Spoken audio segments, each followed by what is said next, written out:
দেখুন লাউ ডাঁটাটা কত মোটা হয়েছে দেখুন।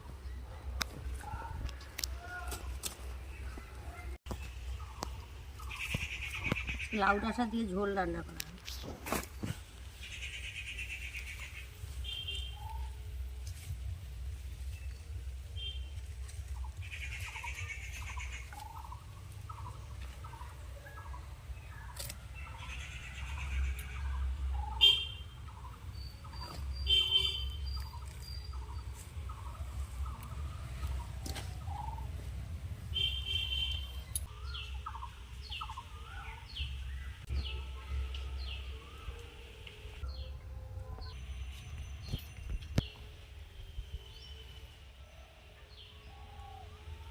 নমস্কার বন্ধুরা, নিউ উমা কিচেনে সবাইকে অনেক অনেক স্বাগত জানিয়ে আজকে আবার একটা নতুন রান্নার রেসিপি নিয়ে এসেছি।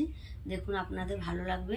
আজকে আমি তৈরি করব লাউ ডাঁটা আর জ্যান্ত মাছ দিয়ে জিরে ঝোল। এই জিরে ঝোলটা আমি একটু অন্যভাবে তৈরি করব, তাহলে রেসিপিটি প্রথম থেকে শেষ পর্যন্ত দেখতে থাকুন। এই জিরের ঝোল বানানোর জন্য আমি এখানে কি কি আনাজ বা মশলাপাতি নিয়েছি আপনাদের একটু দেখিয়ে দিই। এখানে দেখুন, মাছ কেটে ভালোভাবে ধুয়ে লবণ হলুদ মাখিয়ে নিয়েছি। এখানে আলু নিয়েছি, আলুতেও আমি লবণ হলুদ মাখিয়ে নিয়েছি। এখানে নিয়েছি পেঁয়াজ কুচোনো, বাড়ির টাটকা কাঁচা লঙ্কা, টমেটোটা বাড়ির বাগানের না কেনা, আদা টুকরো নিয়েছি, একটু বেটে নেব। এখানে আছে ধনে গুঁড়ো, জিরে গুঁড়ো। আর দেখুন লাউ ডাঁটাগুলো আমি এইভাবে কেটে নিয়েছি। এবার তাহলে চলুন রান্নাটা শুরু করি। দেখুন এখানে উনান জ্বালিয়ে নিয়েছি, উনানে একটা কড়াই বসিয়ে দিয়েছি। এবার মাছ ভাজার জন্য কড়াইতে দেবো সর্ষের তেল। দেখুন তেলটা আমি ভালোভাবে গরম করে নিয়েছি।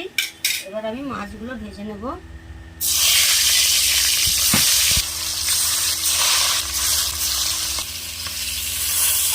দেখুন আমি সব মাছগুলো ভেজে তুলে নিয়েছি। এবার আমি এই একই তেলে লবণ হলুদ মাখানো আলুগুলো ভেজে নেব।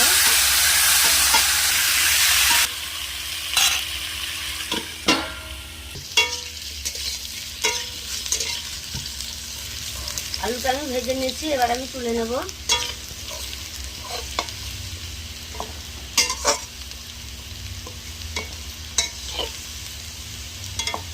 অল্প একটু তেল দেব, গোটা জিরে দেব, পাঁচ ফোড়ন দেবো, পেঁয়াজ কুচনো দিয়ে দেবো, লঙ্কা চেরা দেবো। এবার দিয়ে দেবো আদা বাটা,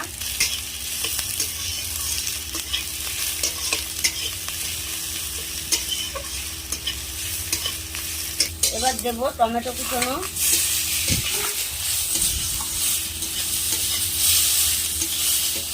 এবার দেবো পরিমাণ মতো লবণ,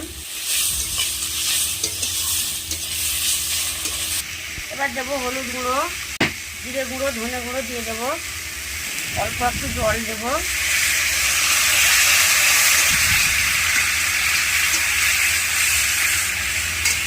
এবার ভেজে রাখা আলু দিয়ে দেবো।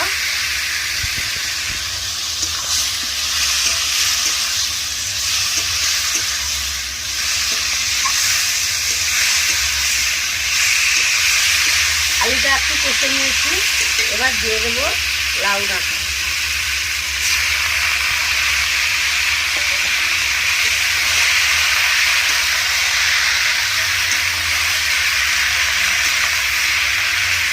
গরম গরম ভাত, লাউ ডাঁটার এই পাতলা জিরে ঝোল আর এক টুকরো লেবু, তাই দিয়ে খাওয়া হয়ে যাবে, আর কিচ্ছু লাগবে না। লাউ ডাঁটা দিয়ে আমি বেশি নাড়বো না। এবার দিয়ে দেবো জল।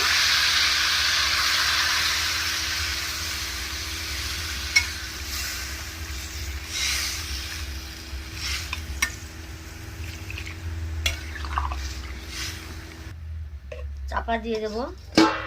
চাপা দিয়ে দিয়ে আমি সব আনাজগুলো সেদ্ধ করে নেব।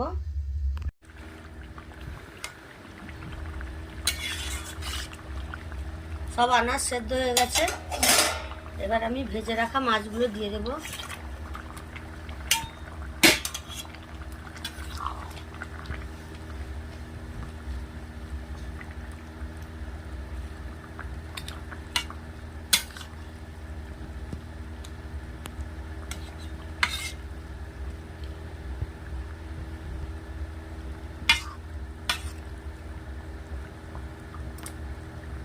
শুধু গরম ভাতে এই জিরের ঝোল আর এক টুকরো লেবু, আর কিচ্ছু লাগবে না।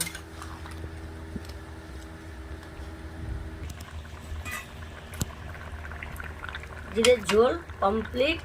এবার আমি নামিয়ে নেব।